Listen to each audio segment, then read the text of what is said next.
Kolkata R G medical કોલેજમાં trainee doctor પર દુષ્કર્મ અને હત્યાને લઈને વિરોધ દેશભરમાં ચાલી રહ્યો છે, ત્યારે આજે સુરત નવી સિવિલ હોસ્પિટલના તબીબો પણ આ હડતાળમાં જોડાશે।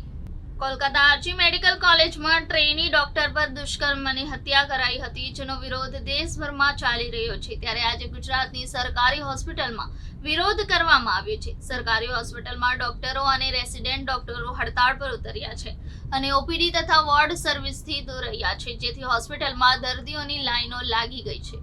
સુરતની સિવિલ હોસ્પિટલમાં રેસિડેન્ટ તબીબોની હડતાળથી ઓપીડી શરૂ થઈ નથી, કેટલીક ઓપીડી ચાલુ થઈ ગઈ છે, જો કે રેસિડેન્ટ ડોક્ટરો આવ્યા નથી। ડોક્ટરો આવે પછી ઓપીડી ચાલુ થશે તેવું જાણવા મળ્યું છે। ઓપીડી બહાર દર્દીઓની લાંબી લાઈન લાગી ગઈ છે, દર્દીઓ દૂર દૂરથી આવતા હોવાથી પરેશાન થયા છે।